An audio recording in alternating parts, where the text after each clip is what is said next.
Hello hi welcome नमस्ते, मेरा नाम ऋतिक और आज हम फिर से बात करने वाले हैं एक और इंटरेस्टिंग कंसेप्ट के ऊपर। तो ये वीडियो सेमेस्टर 6 के उन बच्चों के लिए मोस्ट इंपोर्टेंट होने वाली है जिनके पास सब्जेक्ट है इंडियन ग्रोथ एंड डेवलपमेंट। चलिए शुरू करते हैं आज की वीडियो और आज हम बात करेंगे लेसन नंबर 3 के एक और इंपॉर्टेंट कंसेप्ट के ऊपर, जहाँ पे हम समझेंगे कि एग्रीकल्चर में एडवांसमेंट किस तरीके से हुआ और किस किस प्रकार की दिक्कतें रही, वो सब डिस्कस करेंगे आज की वीडियो के अंदर। और इस कंप्लीट सीरीज के नोट्स ऑलरेडी प्रिपेयर हो चुके हैं with important question answer PDF. जिन बच्चों को नोट्स परचेज करने हैं वो इस नंबर पे जाए 9667836336 पे व्हाट्सएप करके नोट्स भी ले सकते हैं। अब हम चालू करते हैं आज का कंसेप्ट। जो हमारा आज का कंसेप्ट है, ठीक है, वो है advancements in agricultural output and technology in India.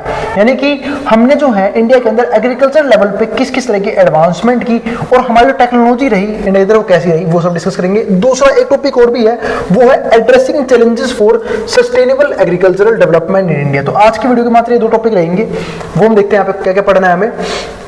तो पहला पॉइंट हमारे पास क्या आता है यहाँ पे, growth in output and yield. हमने जो है वो आउटपुट किस लेवल पे ग्रो किया, ठीक है, एंड हमारी जो यील्ड रही वो कैसी रही, वो इंक्रीज हुई या नहीं हुई, वो सब देखते हैं। तो देखो यहाँ पे, तो over past 50 years India has witnessed significant advancement in agricultural output and technology. तो अगर हम बात करें अंग्रेजों के टाइम से पहले की या फिर अंग्रेजों के टाइम की, यानी कि इंडिपेंडेंस से पहले की, तो उस टाइम पे हमारी टेक्नोलॉजिकल एडवांसमेंट बहुत ही कम थी। हम लोगों ने किसी भी तरह की टेक्नोलॉजिकल एडवांसमेंट नहीं की, यानी कि हमने किसी भी तरह का एग्रीकल्चरल में आउटपुट ग्रो नहीं देखा। लेकिन अब बात करूं बीते हुए कुछ डिकेड्स की, यानी कि मैं कह सकता हूं कि पोस्ट इंडिपेंडेंस की, इंडिपेंडेंस के बाद की बात करूं तो वहां पे क्या हुआ, हम लोगों ने कुछ एडवांसमेंट करी, यानी कि बहुत सी सिग्निफिकेंट एडवांसमेंट करी और एग्रीकल्चरल आउटपुट एंड टेक्नोलॉजी भी यहाँ पे हमने डेवलप करी है। तो की क्रॉप सच एज राइस हो गया, व्हीट हो गया, sugar cane, oil seeds and cotton have experience substantial increases. तो इन चीजों में क्या हुआ है, बहुत बड़े मात्रा में बढ़ोतरी देखी गई है in both production and yield, यानी कि इनकी प्रोडक्शन भी बढ़ी है और यील्डिंग भी बढ़ी है। तो ये कुछ रहा पिछले 50 साल की बात, यानी कि 50 साल में हमने कैसे टेक्नोलॉजिकल लेवल पे एडवांसमेंट करी और एग्रीकल्चर लेवल पे किस प्रकार की एडवांसमेंट करी ताकि हम अपने फसल के लेवल को, फिर प्रोडक्शन के लेवल को इंक्रीज कर सकें। दूसरा पॉइंट हमारे पास क्या आया, इंपॉर्टेंस ऑफ इरिगेशन। अब भाई इरिगेशन की अपनी एक इंपॉर्टेंस है। जब हम प्रोडक्शन की बात करते हैं, प्रोडक्शन इंक्रीज करने की बात करते हैं, तो क्योंकि हम सब जानते हैं कि बिना प्रॉपर वाटर दिए हुए हम प्लांट्स को ग्रो नहीं कर सकते बढ़िया तरीके से। तो इरिगेशन की अपने आप में क्या है, इंपॉर्टेंस है। दूसरी बात इंपॉर्टेंस एक ये भी होती है कि हम जो है इरिगेशन किस मेथड से कर रहे हैं। पहले तो इरिगेशन जो है पहले तरीके अलग थे, अब इरिगेट करने के तरीके अलग हैं। अगर बात करूं डेवलप्ड इकोनॉमी की, जैसे यूएसए वगैरह हो गया, वहां पे तो ड्रिपिंग सिस्टम इस लेवल पे इवोल्व हो चुका है कि जो रूट्स है ना, डायरेक्टली उनके नीचे पाइपों के जरिए ले जाके पानी डाला जाता है ताकि वाटर वेस्ट भी ना हो और प्रॉपर तरीके से जो प्लांट है वो ग्रो कर सके। तो वही चीज यहाँ पे है। तो एक्सपेंशन ऑफ इरिगेशन इंफ्रास्ट्रक्चर, अब धीरे धीरे जो है जो इरिगेशन का इंफ्रास्ट्रक्चर है वो क्या हो गया, ग्रो करना शुरू हो गया, एक्सपेंड करना शुरू हो गया। Has played a crucial role in boosting agricultural output, ताकि जो हमारा एग्रीकल्चरल आउटपुट है ना उसको बड़े लेवल पे बढ़ा सकें। This development has facilitated the adaptation of modern farming practices. और ये कब हुई, जब हम लोगों ने मॉडर्न फार्मिंग प्रैक्टिसेस अपनाई, including the use of high yielding seed varieties, ताकि हमें तो यूज कर सके हाई यील्डिंग सीड वैरायटीज, जिसकी मैंने बात करी भी थी, HYV सीड्स यूज करें ताकि जो प्रोडक्शन है वो बढ़ाया जा सके। क्योंकि देखो इरिगेशन तो जरूरी है ही, लेकिन जब तक हम सीड्स बढ़िया क्वालिटी के नहीं लगाएंगे, प्लांट्स बढ़िया क्वालिटी के ग्रो नहीं किए जा सकते। तो वही चीज यहाँ पे है। इसके बाद केमिकल फर्टिलाइजर्स भी यूज होने लगे बड़े लेवल पे। हम फर्टिलाइजर्स यूज करें थे बड़े लेवल पे कि भाई फर्टिलाइजर्स यूज करेंगे, जिन न्यूट्रिएंट्स की कमी होगी धरती के अंदर वो न्यूट्रिएंट्स कंप्लीट हो जाएंगे, तो प्लांट जो है वो अच्छे तरीके से ग्रो करेगा, प्रोडक्शन भी बढ़ जाएगा। फिर हमने पेस्टिसाइड यूज करनी शुरू करी है। पेस्टिसाइड किस लिए, अगर फसल वगैरह में कीड़े मकोड़े लग गए तो भाई उसे हटाने भी तो पड़ेंगे, वो कैसे हटाएंगे हम, पेस्टिसाइड के जरिए। तो वो चीज करी हमने।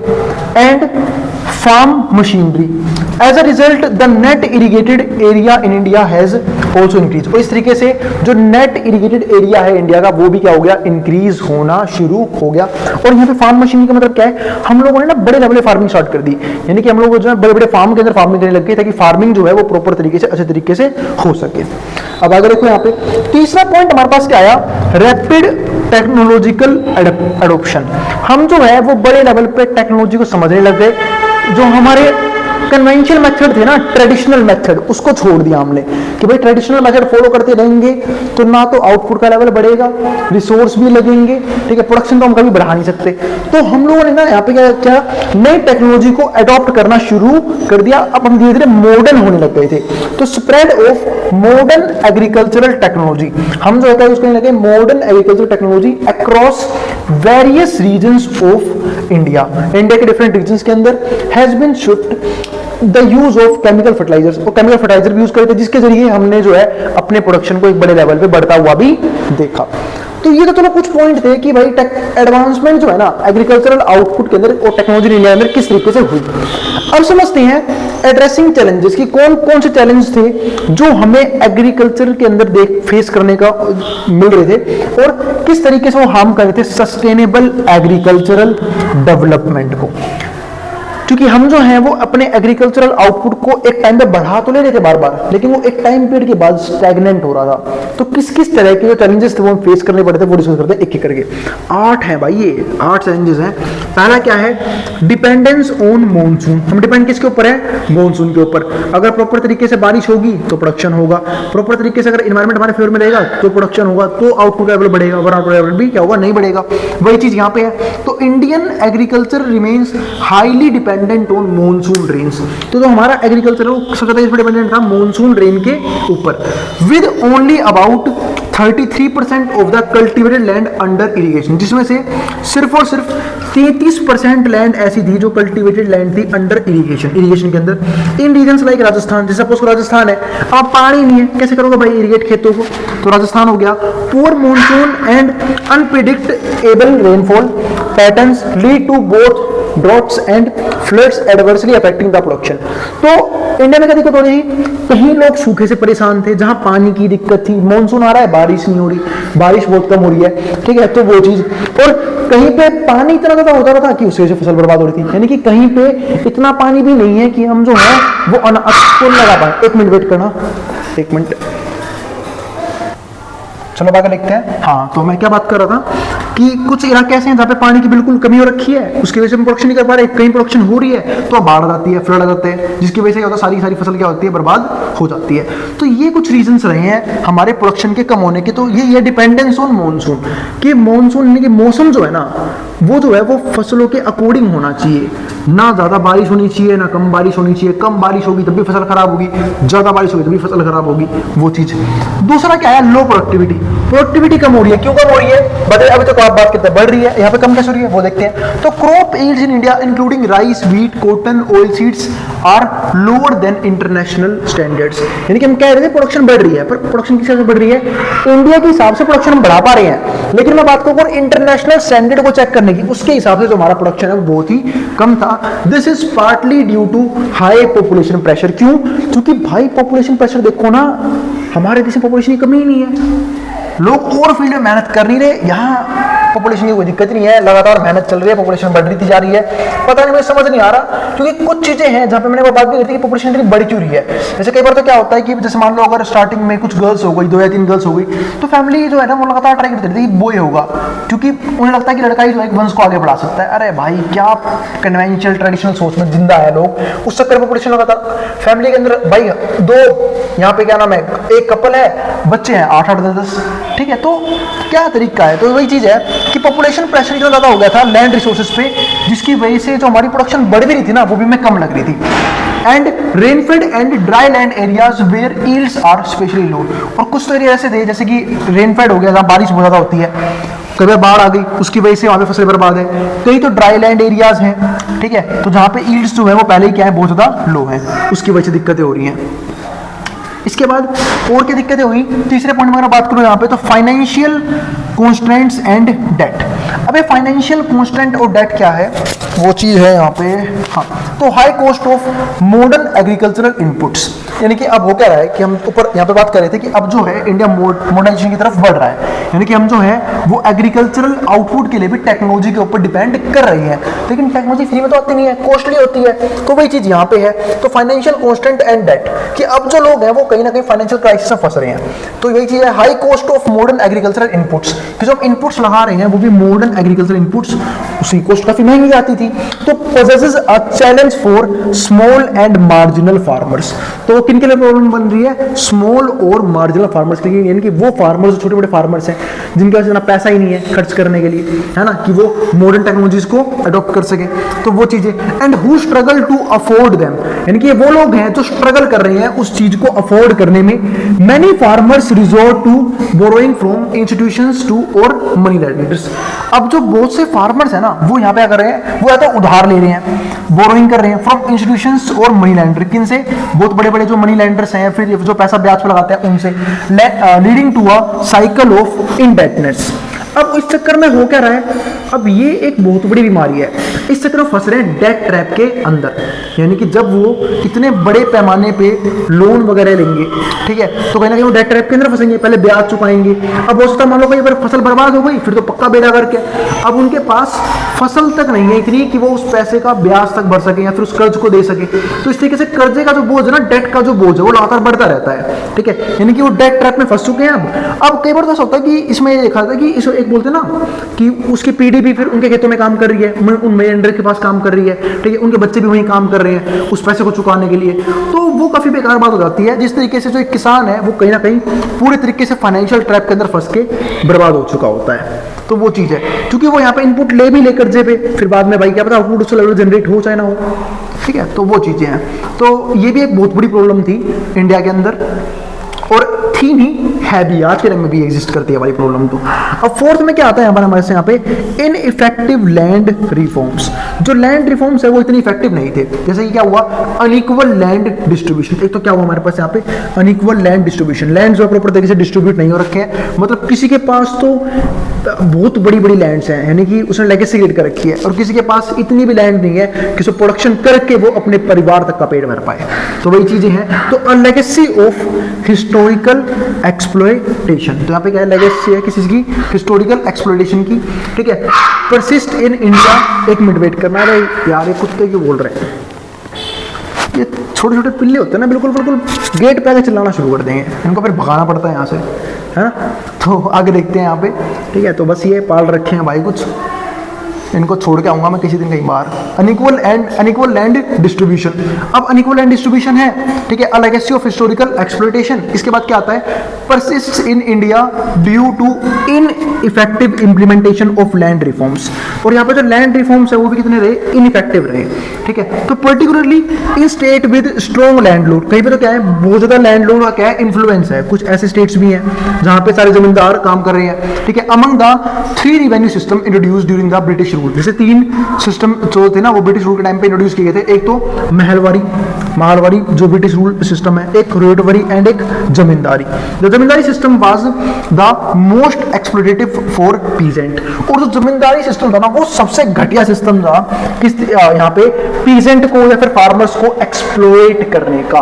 यानी कि ये लोग क्या करते, अपनी लैंड पे खेती करवाते, उन्हें बहुत कम रेवेन्यू देते, या फिर उन्हें कर्जे पे पैसे देते, ठीक है, जाओ भाई तुम अपनी जमीन पे खेती करो, फिर उनसे हाई इंटरेस्ट चार्ज करते। अब यहाँ पे वो डेट ट्रैप में फंस जाते, वही ऊपर वाला पॉइंट जो मैंने बात करी यहाँ पे, ठीक है। तो ये सब क्यों हो रहा था, क्योंकि यहाँ पे था अनइक्वल डिस्ट्रीब्यूशन किसका, लैंड का।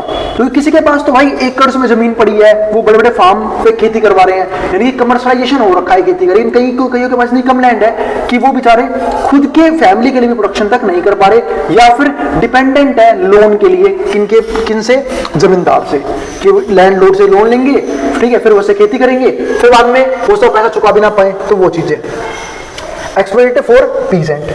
फिफ्थ पॉइंट हमारे पास यहाँ पे क्या आया, fragmented and small land holdings. वही चीज ऊपर है, ऊपर यह था कि भाई लैंड की जो डिस्ट्रीब्यूशन है वो इक्वल है। यहाँ पे क्या आया, fragmented and small land holdings, कि भाई जो लैंड है वो बिल्कुल टुकड़ों में है, बहुत कम लैंड है। और जब लैंड कम होगी तो भाई सिंपल सी बात है, एक तो लैंड तो भाई सबसे इंपॉर्टेंट रिसोर्स है एग्रीकल्चर का। तो अगर आपको फार्मिंग करे वो लैंड नहीं, तो फार्मिंग कहाँ पे करोगे। तो वही चीज है कि स्मॉल और फ्रेगमेंटेड जो है वो लैंड होल्डिंग्स है। या फिर हो भी सकता है कि भाई स्टार्टिंग में लैंड बहुत बड़ी हो, पर जैसे जैसे जनरेशन बढ़ती है वो बढ़ती चली जाती है भाइयों के बीच में, ठीक है, फिर उनके भी बच्चे हुए उनके बीच में, तो लैंड बहुत टुकड़ों में रह जाती है। अब उस पर प्रोडक्शन करना ना करना बात बराबर ही होती है। यानी कि अगर आप इतना कम प्रोडक्शन करोगे जिससे आप अपने परिवार को तक को भी नहीं चला पाओगे, तो उससे बढ़िया आप वहां पे प्रोडक्शन ही मत करो। तो वही चीज ये है कि fragmented and small land holdings की वजह से ना प्रोडक्शन जो है इंडिया का वो कहीं ना कहीं यहाँ पे कम हो रहा था, यानी कि जो इकोनॉमी है या फिर जो एग्रीकल्चरल इकोनॉमी है वो स्टैग्नेंट हो रही थी, एग्रीकल्चर का प्रोडक्शन हुआ है वो कम हो रहा था। इसके बाद अब इसी पॉइंट से रिलेटेड वाला पॉइंट है लिमिटेड कमर्शलाइजेशन।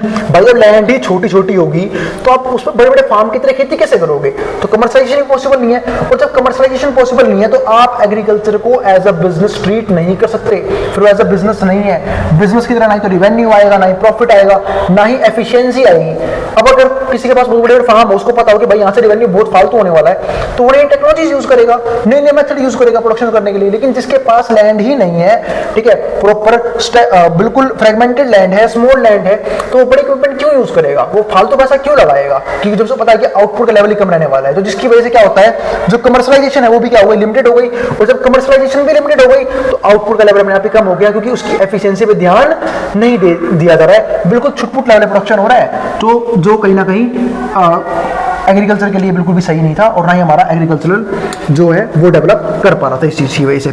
7 पॉइंट क्या आया, under employment and seasonal unemployment. अब अंडर एम्प्लॉयमेंट क्या है, कई बार क्या हुई कि भाई जो जमीन है उस पर काम करेंगे लोग ही नहीं है, या फिर जो रेवेन्यू उन्हें दिया जा रहा है उस पर लोग काम करके तैयार नहीं है कि भाई हम इस रेवेन्यू पे तो काम नहीं कर सकते, तो अंडर एम्प्लॉयमेंट के अंदर चला गया भाई एग्रीकल्चर। या फिर सीजनल अनएम्प्लॉयमेंट कि भाई जिस सीजन में लोगों की जरूरत है उस टाइम पे लोग ही नहीं है काम करने के लिए, तो हो सकता है फसल बेकार हो जाए, फसल खराब हो जाए, ठीक है, या फिर वो टाइम ही निकल जाए, जब लोगों की जरूरत थी, काम करने की जरूरत थी, वो टाइम ही निकल जाए। तो इस चीज की वजह से क्या होता है, ये भी एक रीजन बनता है प्रोडक्शन के एग्रीकल्चर लेवल पे कम होने का। इसके अलावा लास्ट पॉइंट क्या है, लैंड डिग्रेडेशन, जिसकी बात मैं पहले भी कर चुका हूं कि हम जो है वो स्टार्टिंग में सिर्फ कुछ लागत की वजह से थोड़ा सा प्रोडक्शन इंक्रीज करने के लिए, ठीक है, हमने HYV सीड्स वगैरह यूज करी, हमने फर्टिलाइजर्स हाई क्वालिटी के यूज कर लिए, जिसकी वजह से जो लैंड है वो डिग्रेड हो रही है। और जब लैंड डिग्रेड होगी तो भाई प्रोडक्शन का लेवल अपने आप ही क्या आ जाएगा, नीचे चला जाएगा। क्यों, क्योंकि लैंड की फर्टिलिटी, हम जब बार फर्टिलाइजर्स यूज करते हैं, केमिकल्स यूज करते हैं, उसकी वजह से कम होती रहती है। अब जब फर्टिलिटी कम होगी तो प्रोडक्शन भी कम होगा, और प्रोडक्शन कम होगा तो सिंपल सी बात है जो एग्रीकल्चरल ग्रोथ है वो कहीं ना कहीं हमें सैक्रिफाइस करनी पड़ेगी। तो वो चीज थी। तो ये हमारे पास कुछ पॉइंट थे जिसकी वजह से हम जो है ये हमारे बने चैलेंजेस किस प्रकार के, सस्टेनेबल एग्रीकल्चरल ग्रोथ ना होने के, फिर डेवलपमेंट ना होने के। तो ये हमारे कुछ 8 यहाँ पे क्या बने, हमारे बहुत बड़े लेवल पे चैलेंजेस बने। और ध्यान रखना मैंने सिर्फ पॉइंटों को ना ऐसे लिख दिया, इन्हें आपको डिफाइन भी करना है, जैसे मैंने बाकी ऊपर के पॉइंट डिफाइन किए हैं, ठीक है। तो और बाकी जो मुझे नोट्स लेंगे तो भाई वहां तो मैंने डिफाइन कर ही रखा है इन सारे पॉइंट्स को भी, ठीक है। तो अच्छे से डिफाइन करना है ताकि एग्जाम में आपको प्रॉपर नंबर मिल सके। क्वेश्चन ये भी काफी इंपॉर्टेंट था, ये और तो काफी हाईली क्वेश्चन इंपॉर्टेंट था कि ऐसे कौन कौन से चैलेंजेस थे, addressing challenges for sustainable agriculture development in India, ठीक है। तो आज के टॉपिक को मैं पे रोकते हैं, और अगर वीडियो पसंद आई हो तो वीडियो को लाइक के बिना मत जाना, और चैनल को सब्सक्राइब भी कर देना ऐसी वीडियोस के लिए, और उन बच्चों में शेयर भी कर देना जिन बच्चों का एग्जाम होने वाला हो सेम सब्जेक्ट का, ठीक है। और नोट्स के लिए आप इस नंबर पर से नोट्स ले सकते हैं, अब जिसको जो उतारना उतार सकता है, मैं बोर्ड के सामने से।